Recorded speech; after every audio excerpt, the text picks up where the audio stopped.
No wonder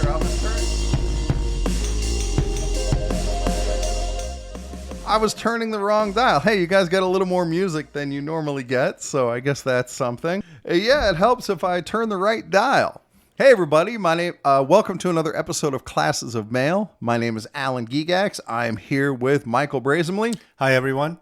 And boy, do we have some content for you, because there was an article published, one of a series, I would call it a series of articles that have been published about Michael and me in our state newsletter. Mm-hmm. And the state president wrote a newsletter article about us. That's the one that prompted the democratization of information, where basically he said that we need to just shut the fuck up and not talk about the issues that are happening in our branch, not bring it to people's attention. And they always make sideways references to the podcast, but they're never, decent enough to call it Classes of Mail, those bastards. Mm-hmm. So here we are on Classes of Mail, and we're going to talk about it. Well, I'm sorry. Does the union, do we supposed to speak out and talk about a lot of things? Yeah, we are. Oh, okay. I'm just saying that's our union, so. It is, and that's part of our duty as union members is to talk assemble. About that's right. Our union. Yep, it certainly is. And we have an obligation to try to see to it that the bylaws are upheld and that, that our union is doing the right thing by its members. And that's the issue here. And we've had other people write, certainly our branch president has mentioned us a couple of times, and that, one of the things they like to say is that we spread misinformation. But yet somehow they never point to the misinformation. Yeah. What the misinformation is. If there is any misinformation, they should mention like what we're not saying correctly. Yeah. Let us know. We'll correct it. And then for us, if we know we were wrong, we're going to admit to it that we're wrong. Oh, yeah. Yeah. And we're going to correct it. Yep. Absolutely. But they're not mentioning anything that we're saying is wrong. So how can it be misinformation and we don't know? It's a great question. Mm-hmm. And I would go a step further and say that on the other end of it, when we say, when we say this information, we give the actual bylaw that's referenced. We give direct quotes, or something from the newsletter or whatever we actually giving you what we found before presenting it. And so, you know what's funny about that? What's that? I was listening to Corey Wan, aid arbitration, and he talks about how he doesn't put anything on there unless he has proof of something. That's what we do here too. I don't feel like we're telling tales out of school. No, I feel like we're doing responsible work here. Yeah, well, we're like being stewards, where we present the information with the proof of where we got the information from. Right, exactly. We have an obligation to source our information, and so with that in mind, we might as well get into why we're here today. Yeah, because there was an article written about us in the newsletter. Yeah. Now, this newsletter supposedly is our state newsletter. Yeah, the Nevada Letter Carrier. Yeah. It is the official publication of the Nevada State Association of Letter Carriers. Mm-hmm. But it serves as our de facto branch publication. That's actually going to come into play when we get into this article. Yeah. Yeah, and first I want to read... And this is the reason why we said that it wasn't presented correctly for our nomination, and is the reason we'll get why to that when it gets brought up in the article. Yeah. Yeah. So, but first I want to read from the inside cover. This would be page 2. The front cover is page 1. There is a bunch of stuff in here about like the union officers' names and addresses and a bunch of information, stuff like that. But there's also this little box in the top left that talks about how the newsletter is published and so on. And it reads, quote, "Permission is granted to reprint any part as long as proper credit is given," end quote. So the proper credit we want to give, the article that we want to read, is our secretary, Jerry Penn. Yeah, so first, this is the Nevada Letter Carrier. That's what I'm reading from, right? So proper credit there. And then we're going to get to the article that we want to read. And yeah, on the byline, it says, because we got to give proper credit, it is written by Jerry Penn, Branch 2502 Secretary. Yep. Okay, so and we're not defaming him or nothing. Dude, well, that's the point, right? We want to give good information. We just want to get so we're going to read exactly what's written. And our opinion. And our opinions about what's written. Yeah, settle in. We may have opinions. Yeah, we may have our opinions. So if you don't like the opinions, then you can turn it off our podcast. Of course. Okay, you ready? Yeah. All right, here we go. It begins. I would first like to thank Mickey for allowing me to respond to last month's article from Let's stop to say, Mickey is our state president. Yeah, the state president, which I saw in the front here that he's been the state president since 2003. Wow. It's a good run, 22 years. Mm-hmm. Yeah, that's a hell of a run. Okay, so I would first like to thank Mickey for allowing me to respond to last month's article from Leslie Hammett's airing some of the dirty laundry from Branch 2502. First, Leslie Hammett is a supporter of Michael and me. She's been a phenomenal instructor, leader, resource. She's fantastic. And she's been on Classes of Mail before, talking about some of the election improprieties and also giving advice on, I think, injuries or something like that. Now, she came from Texas as a steward and arbitrator advocate in Texas. And then she moved to Las Vegas. So she has a lot of knowledge that our her union knowledge hall, is fantastic. or our branch is not using. Yeah, that's fair. And then she was a TIA-RAP person for a while. Yeah. Okay, so anyway, and then at the end he says, Leslie's airing some of the dirty laundry from Branch 2502. So this is good. This is a good start because he acknowledges, again, the author of this article, Jerry Penn, acknowledges that there's dirty laundry in our branch. Yeah. There definitely is. Which I agree with. Yeah, I agree with that too. All right, so far so good. Looks like we're all in agreement. Yep. He goes on. First, I would point out that Sister Hammett is in sympathy with the team that lost the election and has only since the election returned to attending the meetings. Well, I agree that she is in sympathy with us. There's no question about that. She's been an ardent supporter of us.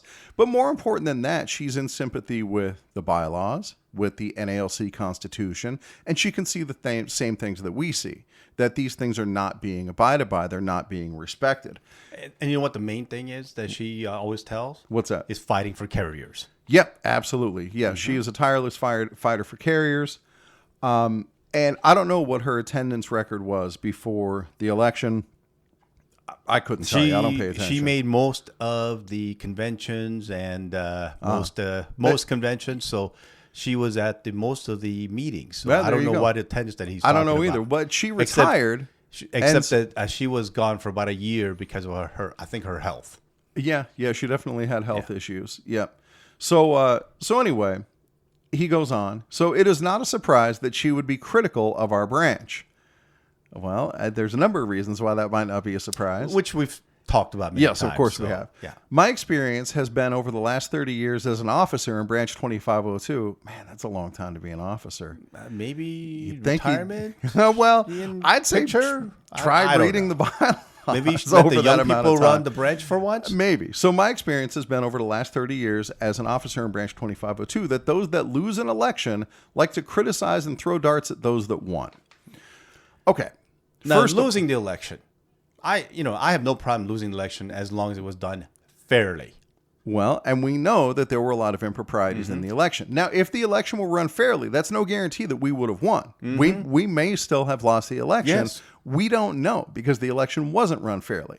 But this is something that's going to continue to come up in this article where the people that lose like to criticize and throw darts at those that won. So you're going to see in this article that he talks about some of the issues that we raise, and he goes over the timeline.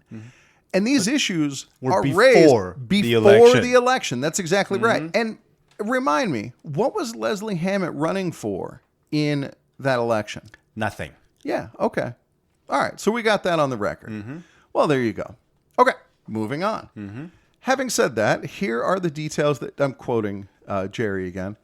Having said that, here are the details that took place. The branch hired the same printer that does our newsletter to print our ballots, envelopes, etc. Are you saying our newsletter? That's what it says here. But I thought he said that was a state newsletter. You know, that's a funny thing, Michael, because in my arguments, in our appeals, we say this serves as our newsletter. Right. And that's how the election rules should be interpreted. Yes. Because this is our newsletter for all practical purposes. Yeah, that is interesting that for as much as he pushed back against that, saying that it's newsletter and not our newsletter. Yeah, here it is right so here. many times. Yes. Yeah. The branch hired the same printer that does our newsletter. Wow, now it's our newsletter. Yeah, and this is a pattern that I see with the author of this article, Jerry Penn. that when he makes decisions, when he makes rulings, mind you, he's the secretary. He shouldn't even be making these rulings. But when he makes rulings, they tend to be very conditional on what the circumstances are at the time. And like, as regard to due process in Article 10, when you and I were being charged, Article 10 doesn't matter at all, and due process doesn't mean anything. But then when the president was being charged, you got to make sure you follow all this due process. Yeah, it's the wildest thing. At the last meeting I attended, I called him out on it directly that, it was when he tried to say that we weren't going to vote on the charges against the president. And like, dude, you got to be kidding me. Like, the guy's been around long enough. He should know how this stuff works. And it feels very intentional. He said he's been around for 30 years, so he knows the process, and he knows how to go around the process. Yeah, right. Yeah, that's certainly what it seems. And so again, here, when it suits him, he calls it our newsletter. Or acknowledges that this is our newsletter. Yeah. Okay. The printing was done correctly, but the mailing of the ballots was a mess. All right. I'm glad that he recognized that it was a mess. Yep. Yeah, there's we no agree with denying that. it. Yeah. All right, going on. There is no need for me to rehash the problems, as Sister Hammett did that in her article. We agree with that too. We found out afterwards that the wife of the printer who was in charge of the mailing passed away during this period, so we could not get the answers as to why things got messed up so badly in the mailings. So I have no reason to doubt that. That's, maybe the person who we would ask was not around, but we do have direct evidence in the forms of like the order forms of what was ordered. Yeah, but here's the thing. And that's not mentioned. So we here. were asking our election chair on this information. Right. Well, because we believe that he is the one who's ordering all the ballots. Right, because it's the job of the election committee. But then when we found out, as everybody knows when we did the previous podcast, that it was our president who ordered the ballots. Who was doing all of this. Right. So, of course, we're asking the wrong person. But why was the president touching the ballots? Then that's the problem. Well, as he said in his defense, he didn't see a problem with it. Yeah. We've been doing this for years. Right. And it's funny because I'm pretty sure that at least some of those emails, he was CC'd on those emails.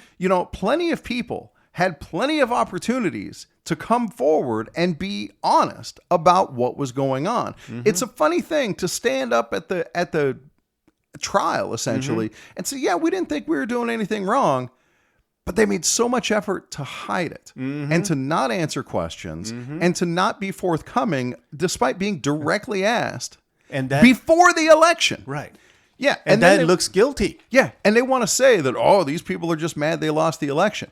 Even before the election happened, we were raising these issues because what we actually want, and it's proved by our fucking actions, what we actually want is for the branch to abide by the goddamn rules. Yes. Wait a second. Didn't they? So they won the election by Miss whatever, okay? And our national retiree officer, Dan Toth, came and did the swearing in. And basically on the swearing in, and one of the things is that I will swear to uphold the rules, the Constitution, and the bylaws of our National Associate Letter Carriers. Right, something like that. And you presume that they made that same oath the last time they took office. Exactly. And yet here we are. Yeah, here we are. They didn't follow a lot of those so moving on. Yeah, couldn't get the answers. Yeah, couldn't get the answers. All right, moving on. As the ballots started arriving to the members, all hell broke loose, especially by the opposing team. Now, Michael, do the ballots start arriving to members before or after the election is completed? That would be before the election. It has to be before the election. So we must just be sore losers. Yeah. Because, how do we know that we were losing already? That's a great question. I don't know. Exactly. But it's almost as if the narrative doesn't hold up and it's not self-consistent. Right. Yeah, isn't that something? All right, moving on. The election chairman immediately was inundated with questions and accusations, mostly by the opposing team. Because we're asking him why all these misdelivering of all these issues, right? That was happening. We were asking him, and he didn't know the answers to because he didn't do it. Yeah, it turns out it was all being done by our branch president. But he didn't want to admit that our president was doing it because why? He could have easily told us because the person that's running is not supposed to be touching the ballot. Right, exactly. And so again, when would we have gone to the election chair and inundated him with questions? Is that before or after the voting? Again, this is before the This voting. is before the 'Cause we're voting. trying to correct the problem before the vote. I got a quote again from the author here, Jerry Penn. Those that lose an election like to criticize and throw darts at those that won. We had not lost the election at that point. Mm-hmm. It's weird. It's like this narrative doesn't hold up. Right. But, okay. All right. So he was inundated with questions. Some, should I say, were not very nice. Even one of the opposing team members took to the airways on his podcast to criticize and chastise and name call. Oh, maybe because it was an opinion saying, Well, when you don't answer our questions and we don't know what to do, so we're getting a little frustrated, and so we're talking about some of our opinions, and you don't like it. I'm sorry if you don't like it. In his if own you're narrative, an officer and steward in our NALC, you're supposed to have some balls. well, Sorry, that's just all my right. opinion. Yeah, that's your opinion. That's fine. In his narrative, who do we go to first with these issues? Who do we go first with? The person who's supposed to be in charge. Yeah, that's right. Before, even in his own narrative, before we go on the podcast and start talking about it, we went to this the person election to ask chair. this, Yeah, why is this yeah. happening? What's going on? Because And then he said in the he did. the newsletter admitting saying that this was a total mess up. Yeah, that's said it. right. He did. So we were asking questions. Why is this all messed up? Messed up so badly in the mailings, right? Uh-huh. Yep. So there, there He it is, admitted right? it was In his messed own, up. yeah, We have the right to find out why it was right. messed up. We and it went was- to the people who were supposed to be in charge of it. Yeah, and they basically told us, be quiet and don't say nothing. Yeah, that's exactly right. And so, yeah, we went to the podcast, and here, this is what hurts my heart. He doesn't say, Alan Gigax, host of the incredible postal podcast Classes of Mail. He says some of the opposing team members took to the airways on his... Oh, one of the opposing team members took to the airways on his podcast to criticize and chastise and name call. So were we critical? Absolutely. Yeah. We were.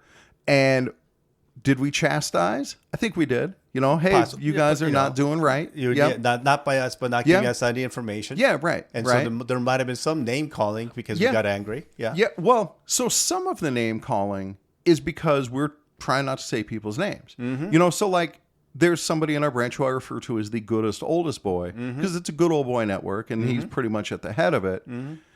I guess that's name calling. It's not a compliment. Yeah. Well, I'm only using it because Corey Walton is using it to all that type of people. Sure. Right. It's a good old boy. It's a good old boy club. It's a good old boy. It's an easy way to explain to and all I'm these sure, other people nationwide who's doing the same thing. Right. That I called people, this fucking guy or these motherfuckers or whatever. I mean, dude, guilty as charged. Right. But again, It's our opinion. well, and we tried to go to those people first and get answers and didn't get them. So are we talking about their personal life? No, only their official capacity Right. in the duty that they're supposed to do. Oh, so we're talking about their duty. Yeah, not talking their about their personal life. duty. Oh, Yeah. okay. Yep, So exactly. when we're cursing, we're cursing because they didn't do their duty right. That is That correct. we believe yeah, they didn't we do right. kept it to Yeah, okay. their Just wanna official verify. capacity. Yeah. Yep. Okay. Moving on. Charges were brought against the chairman and the president. The election chair, not wanting to deal with the nonsense, decided to step aside. A new chair then took over. Now, this is before the election. This is also before the election. Yeah. All of this is before the election. Yeah. But he says that those that lose an election like to criticize and throw darts at those that won. We still haven't lost the election at Not this yet. point. No, it's almost as if we're just raising legitimate issues that they're trying to avoid. And then the election chair resigned because we're asking all these questions and he didn't want to answer it. So That's the right. best way to not answer it is to resign. Yeah, that is correct. Well, yeah. So some... Oh, no, that's later. Okay, a new chair then took over. The branch was going to cancel the election at this point, but National informed us that we could not do that and needed to complete the election and certify it. It could then be appealed. Now, on that, actually, I agree because we did ask, and that's what they told us that too. Yep, that is correct. Yes. Yep. All right. Don't get me wrong, that's not what we wanted, but unfortunately, that is what they said. It sucks because we're up against Department of Labor rules, right? And dude, I get it. These are the rules. And notice we didn't complain about that part because that's the rules. We found the rules and we and respect and the respect rules. the rules, Isn't exactly. that something? Yeah, like it's it stinks because like, what if your branch accidentally elected a giraffe? And I kind now- of explained Yeah. that, right? Where I said that we don't want to leave our NALC branch without no officers. So Yeah, we have to right. have somebody in there Yeah, in the meantime. right. And you can't serve So- for more than 3 years, and so we're up against that rule as well. And Right. so And we may not like it. But dude, this to is me, that shows our integrity. That we only complain about the things that actually broke the rules. Yeah. Okay. So he goes on that it could then be appealed afterward, which is true. Okay. and that's what we did too. Yeah, and that's what he says. The author of this article, Jerry Penn. Members of the opposing team then appealed to the election committee. It's true, we did. The election committee voted to redo the election to include the nomination process. Now this part now true, is too. after the election. Yeah, now it's after the election. Yeah. So all of this before, that was all before the election. Now we've presented all the stuff that happened in before the election to the election the new election chair, because Right. the other one didn't want to answer any questions. Quit. Right. So now the new election chair is getting all the information why this was mishandled, Yeah. and then we informed all the election people Right. committee. Yeah. And what happened, and they voted. Yeah, and isn't that something that the election chair who took over was cooperative and open? But he was chosen by our president. He was, and we'll get to that part in just a second. So, yeah, he was cooperative. He was open. How many darts did we throw at that guy? We've asked him everything. Yeah, but throwing darts and like criticizing, no, that dude did a great job. I mean, given So the situation we he didn't was put in. criticize, and we didn't throw darts at him. It's almost as if it depends. No, we were just asking a lot of questions Yeah, that that's he right. answered. And dude, he did a yeoman's and work. he answered as best his Yes, knowledge. he did. And he, emailed us with the answers back, text us, and if we, we use a text, he would answer us back. So Right. he answered every question we asked. Dude, he was great. He was great. All right, And, so and don't get me wrong, there was a lot of asked questions that we asked that he didn't know because that's true, because the we didn't know previous- at the time that the president was doing this stuff rather than the election committee. Right. Yep. I mean, we knew the committee wasn't doing it, but yeah. All right. So anyway, but we still assume that somebody outside the process. All right. So as he writes here, the election committee voted to redo the election to include the nomination process. Many of us felt that the nomination process was completed without problems and therefore did not need a redo. Now, there are people who felt that way. There's no question. All right, we'll go on. The election committee decision was then appealed to the branch executive board. These are all the people who got elected. Oh, no, that's not. This is before they were installed. You're right. This is the old executive board. You're right. See, look at that. Stand corrected. All right. The executive board met and voted to redo the election, but not redo the nominations again, as we believe the nominations were okay, and it would give the opposing team, in our opinion, a second bite at the apple, as they say. Well, okay. As we talked about earlier, saying that he's Right, saying before that we this started recording. newsletter is our newsletter, Yep. and that's why we said in our bylaws and the Constitution that actually says that it has been the front page on our newsletter. Yes. So that was adjudicated by the National Committee on Appeals, and they decided that that wasn't an issue. So, all right.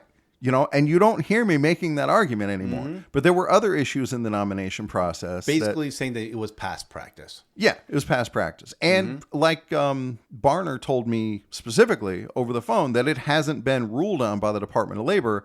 So, you should put it on the front page to make sure that you're good, but they haven't specifically said that it's not okay. Right. So, dude, and ever since that, you don't hear me making that argument anymore because I actually listen to reason. Right. Okay. And then we had a member who wanted to be a steward, and he was denied to be a steward. Yeah, there were other issues. And so, right, the reason there so- were reasons that the nominations needed to be redone that he does not address here. Exactly. Right. Okay. So, but the second bite at the apple. Now that's an interesting one because the nominations are going to be redone. You guys already know this, dear listener. You've heard that we won at the National Committee on Appeals. The nominations are going to be redone. And so, yeah, we have an opportunity to do a number of things. We have the opportunity to, like we had 2 opposition slates. We have the opportunity to maybe combine that into 1 opposition slate. We have the opportunity, like we had a couple people run unopposed, including the author of this article, Jerry Penn, Branch 2502 secretary. So what? He's scared that somebody else is going to run against him? Well, I can see why he wouldn't want that to happen, because he already won automatically. And so, yeah, from his position, I certainly can see why he wouldn't want anybody to have the opportunity to run against him. And that speaks to the whole mentality of keeping the notification minimal. Is if you know you're going to run, you already know. You know, so don't go out of your way to make sure other people know too, because that gives them a chance to take that first bite at the apple. And you know, we don't want people doing that. This is conjecture, of course, at what the motivation is. But there was certainly a pattern that emerged, that even that first bite at the apple, you know, the good old boys ain't real stoked about even giving that.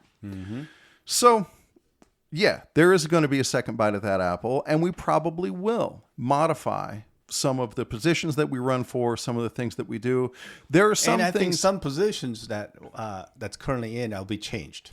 Yeah, that's right. And there was also information that we had about what you could and could not run for, that it turns out we were being misled. And that may change things too. Yeah. So ultimately, We gotta get that verification from. yeah, we do have to get a presidential Brian ruling. Renfro. I need to get on that. Yeah. So we have the ruling from Barner, but it doesn't carry as much weight as a ruling from Renfro. Right. So anyway, ultimately, the democratic process works best when the most people have access to it.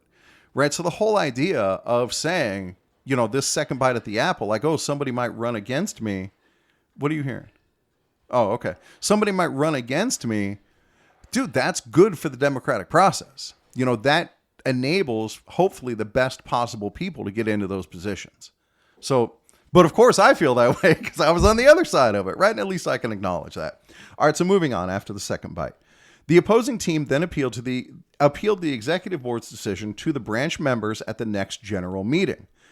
The members present at the general meeting, which was stacked by the opposing team, I might add, voted to override the executive board's decision and redo the elections and nominations again. Well, that's funny because stacking.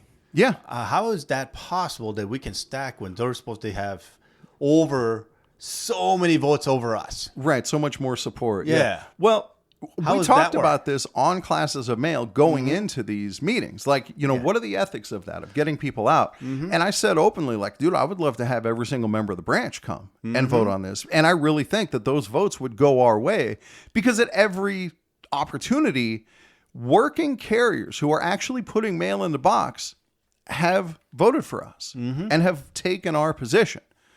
And if getting more of those people to the meeting, the people who are affected most by these things, if that's stacking, then yeah. So here's the thing is we went around and asked people to just come to the meeting. We didn't ask them to vote.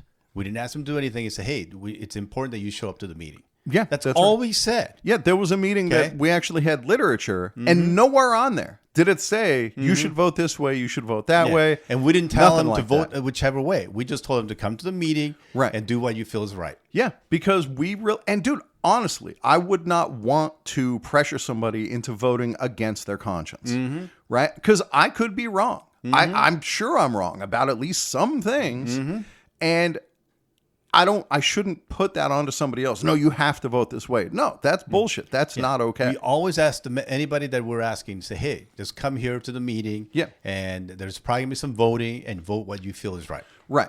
But the fact of the matter is, for this issue specifically, for the election, people already had opinions on it because they were involved in it. They saw the mailer came messed up. A lot of people didn't even get ballots. And we weren't the only ones complaining. All the people No, that far from it. like our Leslie, Yeah. and all she wasn't one of the complain. There was like at least 20, 30 people at my station alone complaining, Right. Because they didn't get the ballots. Yeah, exactly. They Dude, didn't like get when the we brought ballots. charges against the election chair, there was like 70-something co-signers on that.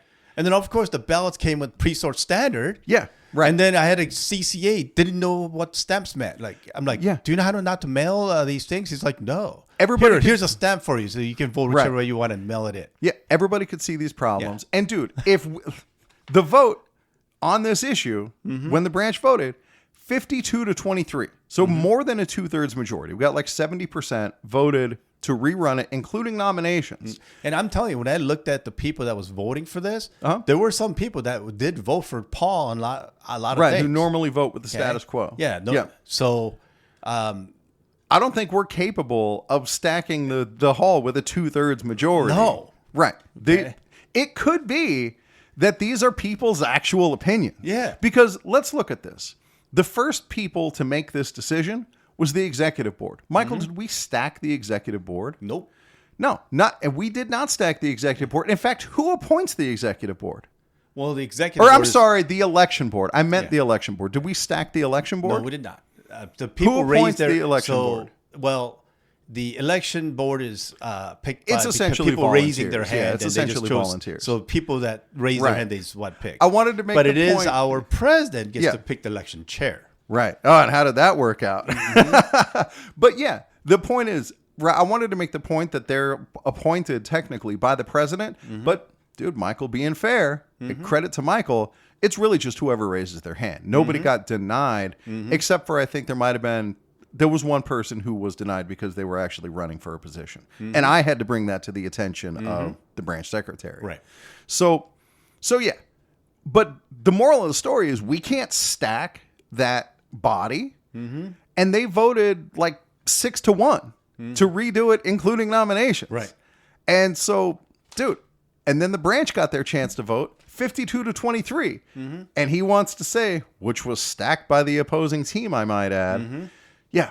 And it went our way. Yeah. And then it goes on to the National Committee on Appeals. Michael, did we stack the National Committee on Appeals? No, we did not. No, we can't. And here's the thing: is there was 4 people who sent the appeals in. That was our EVP, Our executive vice president. executive vice president, our vice president. Not the regular vice president. No, the treasurer. The Was it former treasurer? election Oh, chair. okay. Yeah. So the EVP, treasurer, secretary, And sergeant at arms. Sergeant of arms. Right. Okay. They all appealed against the decision of the branch. Right. The branch spoke, right? And that's something that I made in my argument, was like regular rank and file members who were on the election committee, they voted. They expressed To their redo will. Right. the election Carriers also. just like you. And they 6-1 to redo it, including nominations. Then when the branch got to vote, 52-23 to redo it, including nominations. So the will of the branch is clear. And exactly to your point, the next appeal, they were going against the will of the branch. But here's the thing: yeah. our president is the one who wrote the response branch, for the branch. Right, because the branch spoke, and these people are going against the will of the branch. Right. And so, yeah, that dude decided to write the branch's position. Exactly. And Yeah. what happened at the National Committee of Appeals? Oh, they called it out of order because they could see it for what it was. Because that dude wrote the branch's side of the story and threw the branch under the bus and just made the arguments for the executive the board all appeals. over again. Yeah, for the appeals, right. And did not stand up for the branch Yes, at all. Did the right. exact opposite. And so who sent the other? I did. Yeah. I because sent who the- asked him to do it? Yeah, Michael did. Yeah, Because and I said that Leslie you too. need to do it just to make sure that that the because branch's voice no is heard. branch's voice is being said. That's exactly right. And so I said, I know you are very articulate and you can write good letters. I said, hey, Alan, go ahead and send it in just in case there's no branch is being sent. And it turns out that's exactly what happened. Yep. So they accepted my speaking for the branch and they ruled the president's out of order, which was, dude, out of order is putting it mildly. Yeah. Yeah. That is so out of line to claim to speak for the branch and then throw the branch under the bus. Yes. It's unbelievable, but totally believable. But coming okay, from going him. against the branch. Yes, going against the expressed will of the branch. branch. Yeah. Yep. Okay, so that decision was then appealed by 4 members of the branch to the Committee on Appeals in Washington, which we did not stack. We are awaiting the answer to determine the next course of action required. So this was written before we had that answer. We had the presume answer, it was. yeah. Yeah. Now we know the answer. Yeah. They sided with us, and we're going to redo it, including nominations. Right. Then he goes on to say, needless to say, that decision could be appealed by either party to the National Convention in Los Angeles next year. And that's true. It can be. But in the they still have meantime, to do we the got to go re-election. forward. Yeah, that's right. And then then whoever loses, they can file an appeal to the national. Yep. to the That's exactly convention. right. Yeah. All right. So we move on. You know, all of this stuff, only the actual appeal process happened after the election. Right. And that's us going through and actually respecting the process. Yes. And then the process going our way. Boy, was that hard, because they were trying to find tooth and comb to stop the appeals. Yes. Yeah. Right. And to rule our appeals out of order. Like one of my appeals, actually, they said came too early. I sent it as express mail with the receipt. Right. And so saying, oh, that's express is not certified. Right. Right. They tried to deny it for that. I mean, yeah. it was just, it's a funny thing how they only know what the rules are half the time. Yeah. Isn't that weird? Yeah. And dude, you're hearing it live that when the rules aren't in our favor, hey man, those are the rules. You know, that's the way we are where the rules are concerned. So, moving on. We're almost to the end. You talked about abuse of power too, huh? I did talk about that in my abuse of power Sounds episode. very similar. Yeah, dude, that's weird how that works. Okay, moving on. As to the opinion of Sister, this is now quoting from the author of the article, Jerry Penn, Branch 2502 Secretary.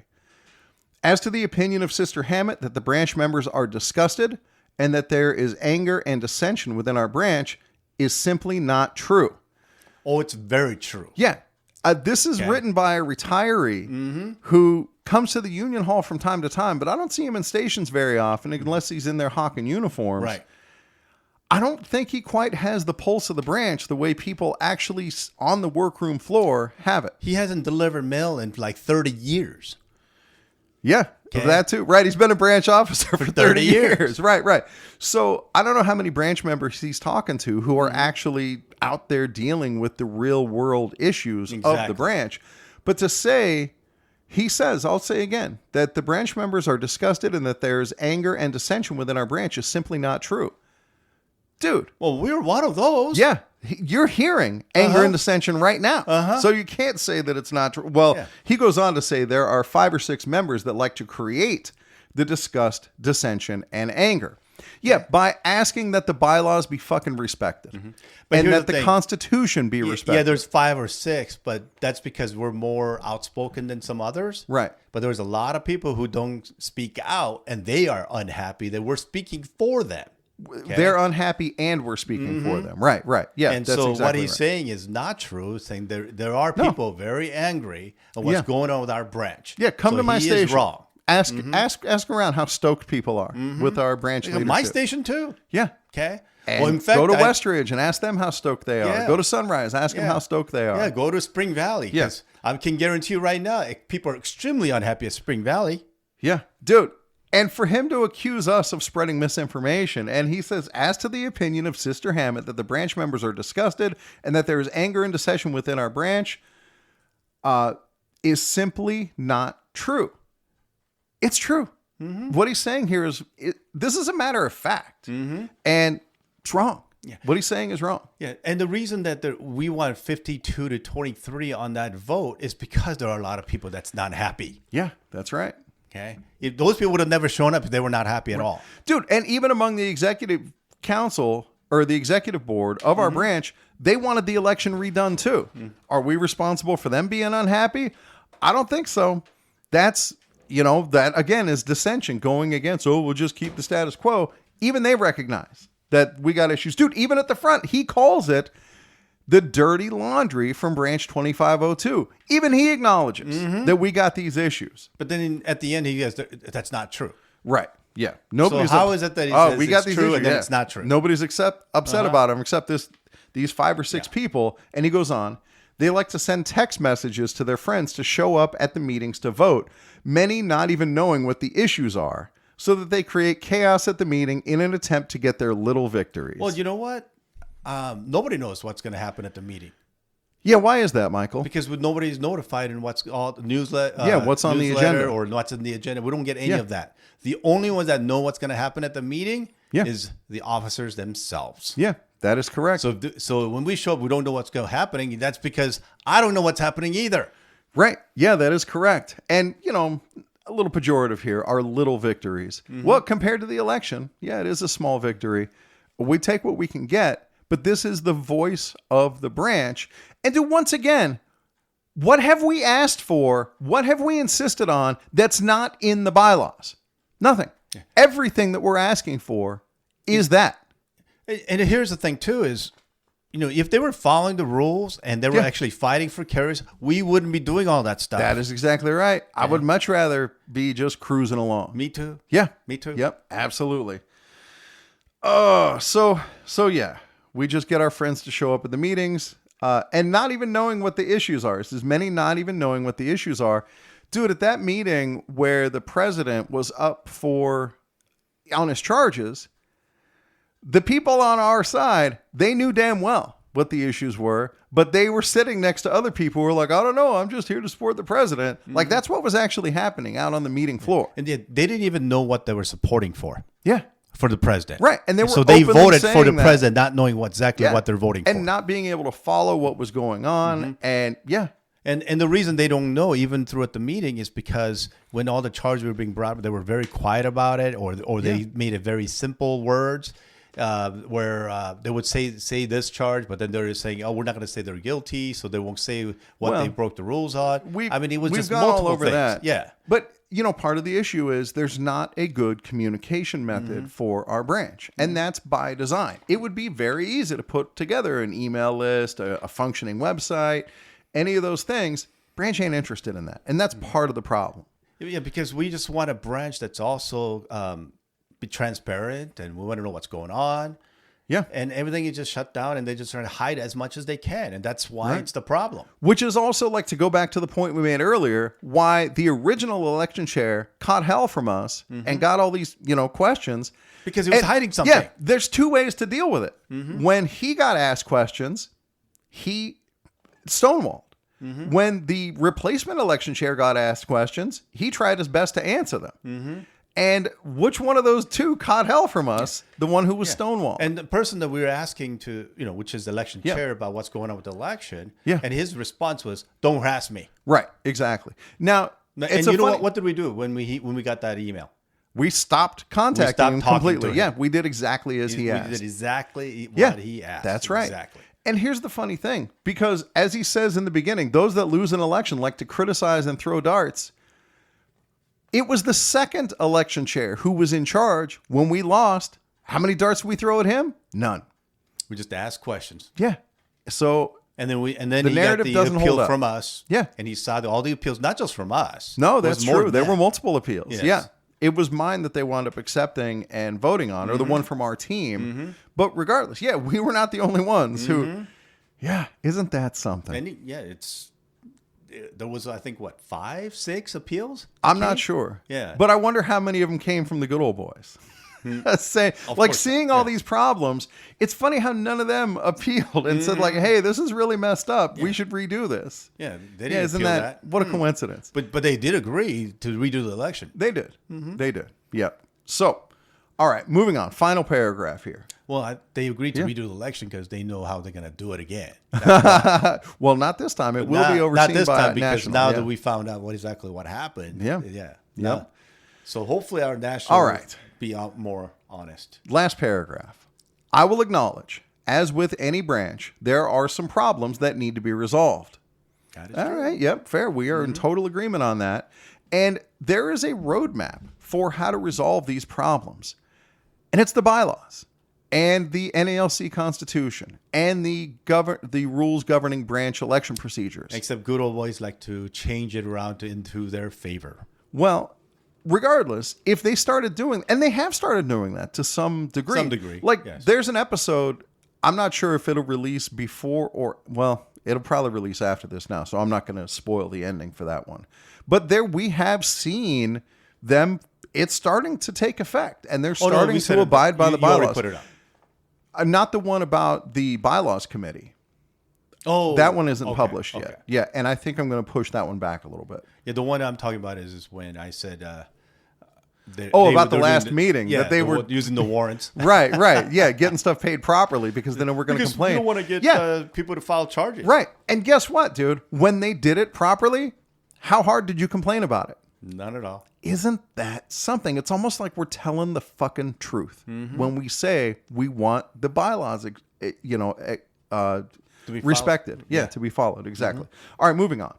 With the sudden passing of Glenn Norton, things done in the past 19 years need some adjustments. Well, I'm glad he's agreeing to that. Yeah, right. Because our this president was standing there saying that I've been doing this for all these years. Right. I don't know what the problem is. Yeah, these are the people who keep saying this is the way we've always done it, as if it's a defense when it's actually an indictment.